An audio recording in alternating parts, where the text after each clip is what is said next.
ಕೆಲವೇ ಕ್ಷಣಗಳಲ್ಲಿ ಗೋವಿಂದಣ್ಣನ ಆಪ್ತ ವೀರೇಂದ್ರಣ್ಣ ಕೂಡ ಜಾಯ್ನ್ ಆಗ್ತಾರೆ. ಅವರಿಂದ ಒಂದಷ್ಟು ಮಾಹಿತಿಗಳನ್ನು ಕಲೆಕ್ಟ್ ಮಾಡ್ತೀವಿ. ಆದರೆ ಅದಕ್ಕಿಂತ ಮುಂಚೆ ಒಂದಷ್ಟು ಪಾಯಿಂಟ್ಸ್ ಇದೆ, ನೋಡ್ಕೊಂಬೋಣ. ಸಚಿವ ನಾಗೇಂದ್ರ ಅವರು ಯಾವ ಬಣ ಅನ್ನೋದು ಈಗಿರುವಂಥ ಪ್ರಶ್ನೆ. ಈ ಹಿಂದೆ ಸಿದ್ದರಾಮಯ್ಯವರು ಬೆಳವಣಿಗೆ ಒಂದು ಕಾರ್ಯಕ್ರಮದಲ್ಲಿ ಹೇಳಿದ್ರು, ನಾನು ಮಾತು ಕೊಡ್ತೀನಿ, ನಾಗೇಂದ್ರ ಅವರು ಇಲ್ಲಿ ಮುಂದಿನ ದಿನದಲ್ಲಿ ಸಚಿವರಾಗ್ತಾರೆ ಅಂತೇಳಿ. ಎಲ್ಲ ಅಂದ್ಕೊಂಡ್ರು, ಓ ಇವರು ಸಿದ್ದರಾಮಯ್ಯವರ ಬಣ ಅಂತೇಳಿ. ಆದರೆ ಇವರನ್ನು ಡಿ ಕೆ ಬಣ ಅಂತೇಳಿ ಕೂಡ ಬಿಂಬಿಸಲಾಯಿತು. ಹಾಗಾದರೆ ಯಾವ ಬಣ? ಸಿದ್ದು ಬಣದವ್ರನ್ನ ಕೇಳಿದ್ರೆ ಇಲ್ಲ ಇಲ್ಲ ನಮ್ಮ ಬಣ ಅಲ್ಲ, ಅದು ಡಿ ಕೆ ಬಣ ಅಂತ ಹೇಳ್ತಾರೆ. ಡಿ ಕೆ ಬಣದವ್ರನ್ನ ಕೇಳಿದ್ರೆ ರಾಜಕೀಯ ಮೊಗಸಲೆಯಲ್ಲಿ ಕೇಳಿ ಬರ್ತಾ ಇರುವಂಥ ವಿಚಾರ, ಇಲ್ಲ ಇಲ್ಲ ಇಲ್ಲ ಅದು ಸಿದ್ದು ಟೀಮೇ ಅಂತ ಹೇಳ್ತಾರೆ. ಹಾಗಾದರೆ ಇವರು ಅಸಲಿ ಮೂಲಗಳ ಪ್ರಕಾರ ಈ ಇಬ್ಬರ ಬಣ ಅಲ್ಲ, ಇವರು ಹೈಕಮಾಂಡ್ನ ಬಣ. ಅಂದರೆ ಹೈಕಮಾಂಡ್ಗೆ ಇವರ ಮೇಲೆ ಒಂದು ಋಣ ಇದೆಯಂತೆ. ಆ ಋಣ ಏನು ಅನ್ನೋದು ಈಗ ಇರುವಂಥ ಅಸಲಿ ವಿಚಾರ. ಒಂದು, ಸಚಿವ ಸ್ಥಾನದಿಂದ ಕೆಳಗಿಳಿಸಬೇಕು, ರಾಜೀನಾಮೆ ಕೊಡಿಸ್ಬೇಕು ಅಂತೇಳಿ ಬಿ ಜೆ ಪಿ ಪಟ್ಟು ಹಿಡಿದಿದೆ. ಮತ್ತೊಂದು ಕಡೆ ಸಿದ್ದು ಬಣ ಅಲ್ಲ, ಡಿ ಕೆ ಬಣ ಅಲ್ಲ, ದಿಲ್ಲಿ ನಾಯಕರ ಮೇಲಿದ್ದಂತೆ ನಾಗೇಂದ್ರ ಋಣ ಅನ್ನೋದು ಕೇಳಿ ಬರ್ತಾ ಇರುವಂಥ ವಿಚಾರ. ಮತ್ತೊಂದು ಕಡೆ ನಾನು ಇಂತಹ ಸಮುದಾಯಕ್ಕೆ ಸೇರಿದ್ದೀನಿ, ನಾನು ಈ ಸಮುದಾಯದಲ್ಲಿ ಇದ್ದುಕೊಂಡು ಇಂಥ ಒಂದು ಸ್ಥಾನಕ್ಕೆ ಬಂದಿದ್ದೀನಿ ಅಂತೇಳಿ ಎಲ್ಲರಿಗೂ ಹೊಟ್ಟೆ ಕಿಚ್ಚು, ಹಾಗಾಗಿ ಇವರೆಲ್ಲ ಕೇಳ್ತಿದ್ದಾರೆ ಅಂತೇಳಿ ಒಂದು ಜಾತಿ ಬಣ್ಣವನ್ನು ಕಟ್ಟುವಂಥ ಕೆಲಸವನ್ನು ಕೂಡ ಮಾಡಿಬಿಟ್ರು. ಇದೆಲ್ಲದರ ಬಗ್ಗೆ ಮಾಹಿತಿಯನ್ನು ಕೊಡೋದಕ್ಕೆ ಗೋವಿಂದಣ್ಣನ ಸ್ನೇಹಿತ ವೀರೇಂದ್ರಣ್ಣ ಜಾಯ್ನ್ ಆಗಿದ್ದಾರೆ. ವೀರೇಂದ್ರಣ್ಣ ನಮಸ್ಕಾರ. ನಮಸ್ಕಾರ ನಾಗೇಂದ್ರ. ಏನು ಹೇಳ್ತಾರೆ ಇವತ್ತು? ಆ್ಯಕ್ಚುಲಿ ಇವತ್ತು ನಾನು ಶ್ರೀಪಾದ್ ಪಾಟೀಲ್ ಇಲ್ಲ, ಹಾಗಾಗಿ ತುಂಬ ಕುತೂಹಲ ಇತ್ತು. ನಾನು ನಿಮ್ಮನ್ನು ನೇರವಾಗಿ ಕೇಳಬೇಕು ಅನ್ನಿಸ್ತಾ ಇತ್ತು. ಗೋವಿಂದಣ್ಣ ಎಲ್ಲಿದ್ದಾರೆ, ಹೇಗಿದ್ದಾರೆ, ಯಾವಾಗ ಪರಿಚಯ ಮಾಡಿಸ್ತೀರಾ ಅಂತ ಮೊದಲಿಗೆ. ಅಲ್ಲ, ಗೋವಿಂದಣ್ಣರು ಈಗ ಅಧಿವೇಶನ ನಡೀತಿದೆಯಲ್ಲ ಈಗ ನಾಗೇಂದ್ರ ಬಾಬು, ಹಿಂಗಾಗಿ ನಾ ಯಾಕೆ ಫುಲ್ ನಾಗೇಂದ್ರ ಬಾಬು ಅಂತೀನಿ, ಯಾಕೆಂದ್ರೆ ನಾಗೇಂದ್ರ ಸ್ಟೋರಿ ಇದೆ, ಕನ್ಫ್ಯೂಸ್ ಆಗೋದು ಬೇಡ. ನಾನು ನಾಗೇಂದ್ರ ಬಾಬು ಅಂದರೆ ನೀವೇ. ಸೊ ನಾಗೇಂದ್ರ ಬಾಬು ಈಗ ಎಲ್ಲ ಅಧಿವೇಶನ ಇರೋದ್ರಿಂದ ಅಲ್ಲಿ ಸುತ್ತೊಡಿತಾ ಇದ್ದಾರೆ. ಅಲ್ಲಿಂದನೇ ಬಂದಿರೋ ಮಾಹಿತಿ ಇದು. ಯಾವುದು? ಋಣದ ಮಾಹಿತಿ. ಏನಿದು ಋಣದ ಮಾಹಿತಿ? ಇದು ಗೋವಿಂದಣ್ಣ ಹೇಳಿದ್ರ ನಿಮ್ಮ ಹತ್ರ ಏನಾದ್ರು? ಅವ್ರು ಇಂಥ ಮಾಹಿತಿಗಳನ್ನೇ ತೆಗೆದುಕೊಡೋದಲ್ಲ ನಮಗೆ ನಾಗೇಂದ್ರ ಬಾಬು. ಹಿಂಗಾಗಿ ಅವ್ರು ಹೇಳ್ತಿರೋದೇನಂದ್ರೆ, ನೀವು ಹೇಳಿದ್ರಲ್ಲ ಯಾರು ರೈಟ್, ಈ ಸಂಡೂರು ಬೈ ಎಲೆಕ್ಷನ್ ಟೈಮಲ್ಲಿ ಸಿದ್ದರಾಮಯ್ಯನವರು ಪ್ರಚಾರ ಭಾಷಣದಲ್ಲೇ ಹೇಳ್ತಾರೆ, ಯಾವತ್ತು ಸಚಿವ ಸಂಪುಟ ಪುನರ್ರಚನೆ ಆಗುತ್ತೋ ಅವತ್ತು ನಾಗೇಂದ್ರ ನನ್ನ ಸಂಪುಟದಲ್ಲಿ ಇರ್ತಾನೆ ಅಂತ. ಅದಾದ್ಮೇಲೆ ಮತ್ತೊಂದು ಸತಿ ಹೇಳ್ತಾರೆ, ಎಚ್ ಡಿ ಕೋಟೆಗೆ ಹೋದಾಗ ಅಲ್ಲಿ ಎಚ್ ಡಿ ಕೋಟೆ ಮೇಲೆ ಅನಿಲ್ ಚಿಕ್ಕಮೌದ್ ಇದ್ದಾರಲ್ಲ, ಅವ್ರ ಬೆಂಬಲಿಗರಲ್ಲ, ಇಲ್ಲ ಅನಿಲ್ ನನ್ನ ನೀವು ಮಾಡಬೇಕು, ಮಂತ್ರಿ ಮಾಡಬೇಕು ಅಂತ ಕೇಳಿದಾಗ ಇಲ್ಲ ಇಲ್ಲ ಅನಿಲ್ ಚಿಕ್ಕಮೌದನ್ನ ನಾನು ಮಿನಿಸ್ಟರ್ ಮಾಡೋಕ್ಕಾಗಲ್ಲ, ಸುಳ್ಳು ಹೇಳಲ್ಲ ನಾನು, ಬಟ್ ನಾಗೇಂದ್ರ ಮಿನಿಸ್ಟರ್ ಆಗೋದು ಗ್ಯಾರಂಟಿ ಅಂತ ಅಲ್ಲೂ ಒಂದು ಹೇಳಿರ್ತಾರೆ. ಸೊ ಇದೆಲ್ಲ ಹಿನ್ನೆಲೆಯಲ್ಲಿ ನಾಗೇಂದ್ರ ನೀವು ಹೇಳಿದಾಗೆ ಎಲ್ಲ ಏನು ಅನ್ಕೊಂಡಿದ್ರು, ಸಿದ್ದರಾಮಯ್ಯವ್ರು ಇಷ್ಟು ಗಟ್ಟಿಯಾಗಿ ಹೇಳ್ತಿದ್ದಾರೆ ಅಂದರೆ ನಾಗೇಂದ್ರ ಸಿದ್ದರಾಮಯ್ಯ ಬಣ ಅಂತ ಹೇಳ್ಕೊಂಡಿದ್ರು. ಹೌದಾ? ಎಲ್ಲ ತಿಳ್ಕೊಂಡಿದ್ದು ಅದೇ ರೀತಿ. ಬಟ್ ಈಗ ಮೊಗಸಾಲೆಯಲ್ಲಿ ಚರ್ಚೆ ಆಗ್ತಿರೋದು ಏನಪ್ಪ ಅಂದರೆ, ನಮ್ಮ ಗೋವಿಂದಣ್ಣನ ಕಿವಿಗೆ ಬಿದ್ದಂಥ ಗುಸುಗುಸು ಏನು ಅಂದರೆ, ಅಲ್ಲಿ ಸಿದ್ದರಾಮಯ್ಯವ್ರ ಬಣ್ಣದವರು ಕೂತಿದ್ದಾರೆ, ಡಿ ಕೆ ಶಿವಕುಮಾರ್ ಬಣ್ಣದವರು ಕೂತಿದ್ದಾರೆ. ಡಿ ಕೆ ಶಿವಕುಮಾರ್ ಬಣ್ಣದವರು ಇಲ್ಲಪ್ಪ ಅದು ಸಿದ್ದರಾಮಯ್ಯವ್ರ ಬಣ್ಣದವ್ರು ಗೊತ್ತಲ್ಲ ನಿಮಗೆ, ಅವ್ರು ಅವಾಗಲೇ ಹೇಳ್ತಿದ್ರಲ್ಲ ನಾಗೇಂದ್ರ ನಾನು ತಗೋತೀನಿ ಅಂತೇಳಿ, ಸಿದ್ದರಾಮಯ್ಯನ ಬಣ್ಣದಿಂದ ಬಂದಿರೋದು ಅಂತ. ಈ ಕಡೆ ಸಿದ್ದರಾಮಯ್ಯವ್ರ ಬಣ್ಣದ ಇಲ್ಲವೇ ಇಲ್ಲ, ಸಿದ್ದರಾಮಯ್ಯವ್ರು ಇವಾಗೇನು ಅವರು ಮುಖ್ಯಮಂತ್ರಿ ಆಗಿದ್ದಾರೆ, ಮುಖ್ಯಮಂತ್ರಿ ಆಗಿದ್ದಾಗ ಸಚಿವ ಸಂಪುಟ ಪುನರ್ರಚನೆ ಆದರೆ ತಗೋತೀವಿ ಅಂತ ಹೇಳ್ತಾ ಇದ್ದು ಅವರಲ್ಲ. ಮತ್ತಾರ್ದು ಅಂದರೆ ಅದು ದಿಲ್ಲಿ ಋಣ ಅಂತ ಹೇಳಿ. ದಿಲ್ಲಿ ಋಣ ಯಾವುದು ಅಂದರೆ ನಮ್ಮ ಗೋವಿಂದಣ್ಣ ಹುಡ್ಕೊಂಡೋದ್ರು, ದಿಲ್ಲಿವರೆಗೂ ಹೋಗಿದ್ದಾರೆ. ಅಲ್ಲಿ ಹೇಳ್ತೀನಿ ನಾಗೇಂದ್ರ ಬಾಬು, ಏನಾಗಿದೆ, ಇಂದಿರಾ ಭವನ ಅಂತ ಇದೆ, ಆ ಇಂದಿರಾ ಭವನದಲ್ಲಿ ಕೆಲವು ಮೂಲಗಳಿದೆ. ಆ ಇಂದಿರಾ ಭವನದ ಮೂಲಗಳು ಹೇಳ್ತಿರೋದೇನಪ್ಪ ಅಂದರೆ, ಕರ್ನಾಟಕದಿಂದ ಹೋಗಿ ದಿಲ್ಲಿಯಲ್ಲಿ ದೊಡ್ಡ ಕುರ್ಚಿಯಲ್ಲಿ ಕೂತ್ಕೊಂಡಿದ್ದಾರಲ್ಲ ಇವತ್ತು, AICC ಕುರ್ಚಿಯಲ್ಲಿ.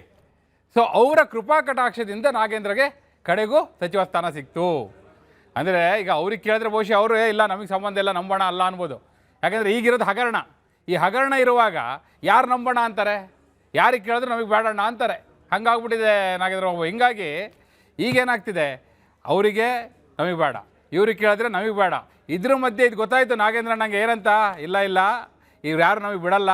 ಹಾಗಾಗಿ ನಾಗೇಂದ್ರ ಅವ್ರ ಪ್ರೆಸ್ ಮೀಟಲ್ಲಿ ಏನು ಮಾಡಿದ್ರು, ಅವ್ರು ಮಾಡಿದ್ದೇನು ಅಂದರೆ, ಇವ್ರು ಯಾರು ಸಾಹಸ ಬೇಡವ, ಜಾತಿ ಬಣ್ಣ ತಂದಿಟ್ರು. ಜಾತಿ ಬಣ್ಣ ತಂದಿಟ್ಟು ST ಸಮುದಾಯ, ದಲಿತ ಅನ್ನೋ ಕಾರಣಕ್ಕಾಗಿ ಟಾರ್ಗೆಟ್ ಮಾಡ್ತಾ ಇದ್ದಾರೆ. ಈ ಮಾತನ್ನೆಲ್ಲ ನಾಗೇಂದ್ರ ಇವತ್ತು ಸುದ್ದಿಗೋಷ್ಠಿಯಲ್ಲಿ ಹೇಳಲಿಕ್ಕೆ ಕಾರಣ ಆಗಿದ್ದೇ ಇದು ಅಂತ. ಯಾಕಂದರೆ ಬೆನ್ನಿಂದ ಯಾರೂ ನಿಲ್ತಾ ಇಲ್ಲ. ಇವತ್ತು ಇಷ್ಟೆಲ್ಲ ಹೋರಾಟ ನಡೀತಾ ಇದೆ. ಅಲ್ಲಿ ಡಿ ಕೆ ಶಿವಕುಮಾರ್ ಇದ್ದಾರಾ? ಇಲ್ಲ. ಸಿದ್ದರಾಮಯ್ಯನವ್ರು ಇದ್ದಾರಾ? ಇಲ್ಲ. ಹೋಗಲಿ, ನಾಗೇಂದ್ರ ಪರವಾಗಿ ಈಗ ಸಚಿವ ನಾಗೇಂದ್ರ ಅವ್ರನ್ನ ಅವರೇ ಸಮರ್ಥನೆ ಮಾಡಿಕೊಳ್ಳುವಂಥ ಅನಿವಾರ್ಯತೆ ಸೃಷ್ಟಿಯಾಯಿತು. ಬಿಟ್ಟರೆ ಒಬ್ಬರೇ ಒಬ್ಬರು ಅವ್ರ ಪರವಾಗಿ ನಿಂತು ಹೇಳಿಕೆ ಕೊಟ್ರಾ? ಇಲ್ಲ ನಾಗೇಂದ್ರ ರಾಜೀನಾಮೆ ಕೇಳೋದೇ ಸರಿಯಲ್ಲ ಅಂತೇಳಿ ಒಬ್ಬರೇ ಒಬ್ಬರು ಹೇಳಿಕೆ, ಯಾರ ಹೇಳಿಕೆಯೂ ಇಲ್ಲ. ಸೊ ಅದಕ್ಕೆ ಈಗ ಆ ಬಣ್ಣದವರು ನಮ್ಮ ಬಣ್ಣ ಅಲ್ಲ ಅಂತಾರೆ, ಈ ಬಣ್ಣದವರು ನಮ್ಮ ಬಣ್ಣ ಅಲ್ಲ ಅಂತಾರೆ. ಕೊನೆಗೆ ಈಗ ಜಾತಿ ಬಣ್ಣ ಇದಕ್ಕೆ ಬಂದು ಕೂತಿದೆ. ಆ ಜಾತಿ ಗುರಾಣಿಯನ್ನು ಇಟ್ಕೊಂಡು ಹೆಂಗೋ ಬಚಾವಾಗ್ಬೋದು.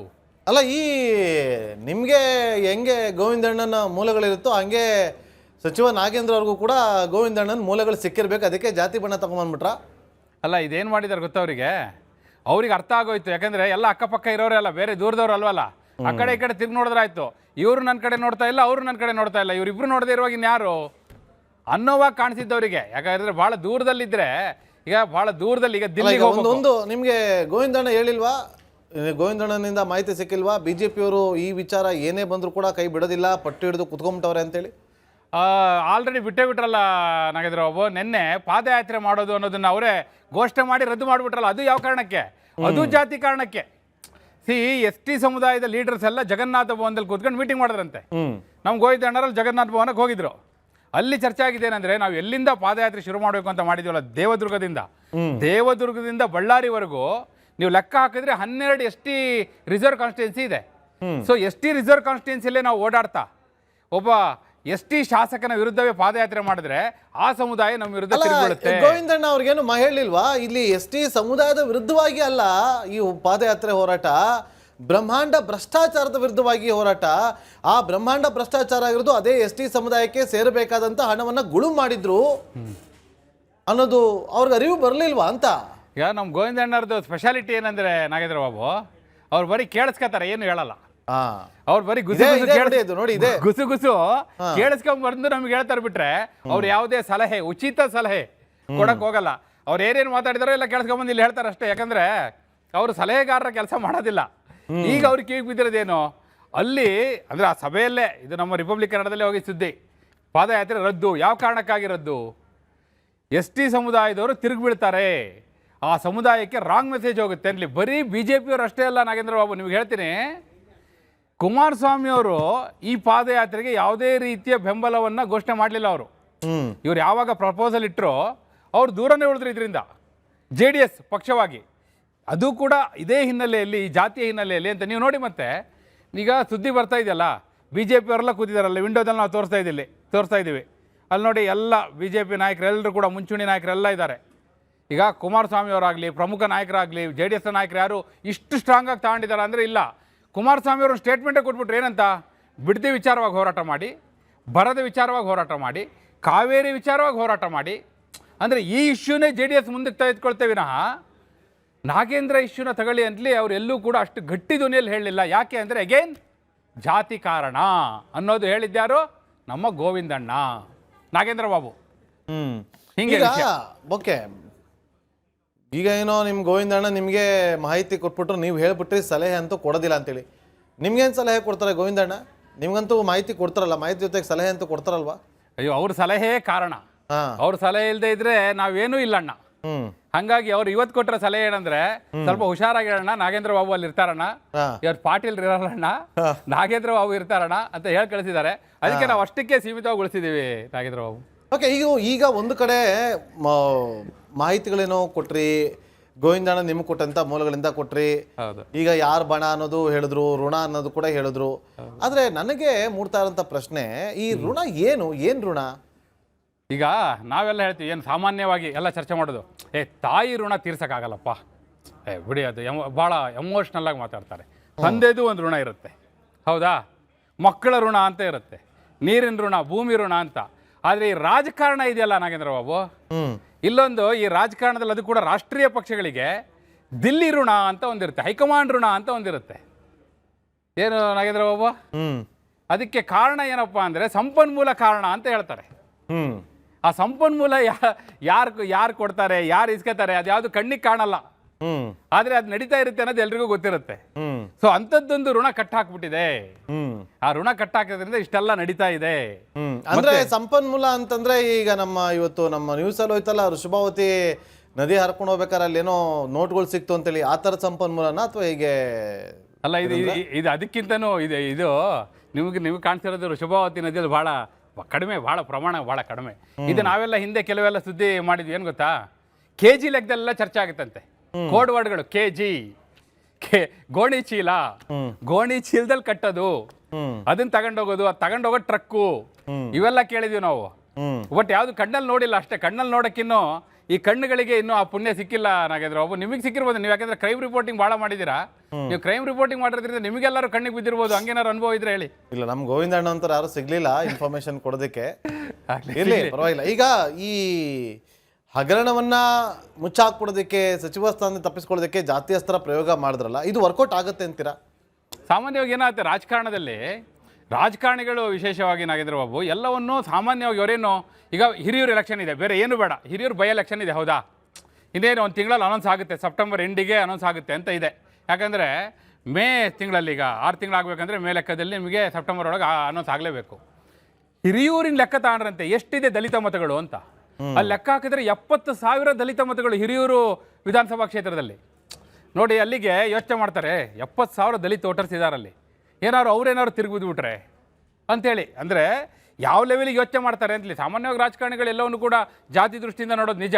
ಆದರೆ ಇಂಥ ಹಗರಣ ಆದಾಗೂ ಕೂಡ ಜಾತಿ ಶೆಲ್ಟರ್ ತಗೊಳ್ಳೋದಿದೆಯಲ್ಲ, ಜಾತಿನ ಒಂದು ರೀತಿ ಗುರಾಣಿಯಾಗಿ, ಛಾವಣಿಯಾಗಿ ಬಳಸ್ಕೊಳ್ಳೋದಿದೆಯಲ್ಲ, ಅದು ದುರಂತ. ಬಟ್ ಅದು ಆಗ್ತಾನೇ ಇದೆ. ಇದು ಇವರು ಅಂತಲ್ಲ, ನೀವು ಯಾರನ್ನೇ ತಗೊಳ್ಳಿ, ಯಾರೊಬ್ಬರು ಮುಖ್ಯಮಂತ್ರಿನ ಕೆಳಗಿಳಿಸ್ತಾರೆ ಅಂದ್ಕೊಡ್ಲೆ ಆ ಜಾತಿ ಸ್ವಾಮೀಜಿಗಳೆಲ್ಲ ಬಂದ್ಬಿಡೋದು. ಯಾರೊಬ್ಬರು ಮುಖ್ಯಮಂತ್ರಿನ ಕೆಳಗಿಳಿಸ್ತಾರೆ ಅಂದ್ಕೊಡ್ಲೆ ಆ ಜಾತಿ ಸಮುದಾಯದವರು, ಆ ವರ್ಗದವರೆಲ್ಲ ಹೋರಾಟಕ್ಕೆ ಇಳಿಯೋದು. ಯಾರೋ ಒಬ್ಬ ಶಾಸಕನ ಮೇಲೆ ಏನಾದ್ರು ಆರೋಪ ಬಂದ್ಕೊಳ್ಳೆ ಆ ಜಾತಿಯವ್ರು ಬಂದು ಪ್ರೆಸ್ ಮೀಟ್ ಮಾಡೋದು. ಈಗಲೂ ಕೂಡ ಈಗ ಬೇರೆಯವ್ರು ಯಾರೂ ಅಲ್ಲ, ಸ್ವತಃ ಅವರೇ ಬಂದು ನಾನು ದಲಿತ ಅನ್ನೋ ಕಾರಣಕ್ಕಾಗಿ ಇದು ಅಂತ ಹೇಳಿದಾಗ ಇನ್ನು ಯಾವ ಲೆವೆಲಿಗೆ ಹೋಗಿರ್ಬೋದು. ಮತ್ತು ಇದಕ್ಕೆ ಕಾರಣ ಕೂಡ ಇದೆ, ಏನು ಗೊತ್ತಾ? BJP ಪಾದಯಾತ್ರೆ ರದ್ದಾಯ್ತಲ್ಲ, ಆ ಸುದ್ದಿ ಬಂತು. ಆ ಸುದ್ದಿಯಲ್ಲಿ ಯಾಕೆ ರದ್ದಾಯಿತು ಅಂದಾಗ ಅಲ್ಲಿ ಸೇರಿದವರೆಲ್ಲ ಅದೇ ಸಮುದಾಯದವರು, ST ಸಮುದಾಯದವರು. ಸೊ ಆ ಸಮುದಾಯ ತಿರುಗಿಬೀಳುತ್ತೆ ಅನ್ನೋ ಕಾರಣಕ್ಕಾಗಿ ಪಾದಯಾತ್ರೆನೇ ರದ್ದು ಮಾಡ್ತಾರೆ ಅಂದರೆ ಇದು ಸರಿಯಾದ ದಾಳ ಅಂತೇಳಿ ಒಂದು ರೀತಿ ಇವರೇ ಬೆಳ್ಳಿ ತಟ್ಟೆಲಿ ಇಟ್ಕೊಟ್ಟಂಗಾಯ್ತು. ಅಂದ್ರೆ ಈಗ ಸಮುದಾಯ ಕ್ವಿಕ್ ಆಗಿ ಒಂದು ಆನ್ಸರ್, ಸಮುದಾಯ ಈಗ ಯಾರ ಪರವಾಗಿರುತ್ತೆ? BJP ಪರವಾಗಿರುತ್ತಾ ಅಥವಾ ಕಾಂಗ್ರೆಸ್ ಪರವಾಗಿರುತ್ತಾ? ನಾಗೇಂದ್ರ, ಯಾವ ಸಮುದಾಯವು ಯಾರೋ ಒಬ್ಬರ ಪರವಾಗಿ ಯಾವತ್ತೂ ಇರೋದಿಲ್ಲ, ತಪ್ಪು ಪರಿಕಲ್ಪನೆ. ನೋಡಿ, ನಿಮಗೆ ಹೇಳ್ತೀನಿ, ನಾ ಬೆಸ್ಟ್ ಎಕ್ಸಾಂಪಲ್ ಹೇಳ್ತೀನಿ.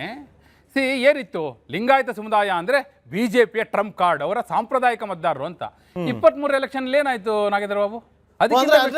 ಓಕೆ, ನೀವು ಹೇಳ್ತಿರೋದು ನೀವೇನು ಏನು ಹೇಳಕೊಟ್ರಿ ಅಂತ ನಂಗೆ ಅರ್ಥ ಆಯ್ತು, ನಮ್ಮ ವೀಕ್ಷಕರು ಕೂಡ ಅರ್ಥ ಆಯ್ತು. ಆದರೆ ಪ್ರಮುಖವಾಗಿ ಈಗ ಸಮುದಾಯಕ್ಕೆ ಬೇಸರ ಆಗುತ್ತೆ ಅನ್ನೋ ಕಾರಣಕ್ಕೋಸ್ಕರ BJP ಪಾದಯಾತ್ರೆಯಿಂದ ಹಿಂದೆ ಸರಿತು ಅಂತ ಹೇಳಿದ್ರಿ ಅಲ್ವಾ?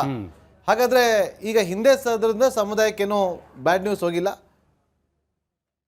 ಅಲ್ಲ, ಏನೇನು ಆಗ್ಬೇಕೋ ಡ್ಯಾಮೇಜ್ಗಳಾಗಿರುತ್ತೆ. ನಾನು ಅದನ್ನೇ ಹೇಳಿದೆ, ಯಾವ ಸಮುದಾಯವೂ ಕೂಡ ಒಬ್ಬ ನಾಯಕನ ಹಿಂದೆ, ಒಂದು ಪಕ್ಷದ ಹಿಂದೆ ಅಂತ ನಿರಂತರವಾಗಿ ಯಾವತ್ತೂ ಇರೋದಿಲ್ಲ.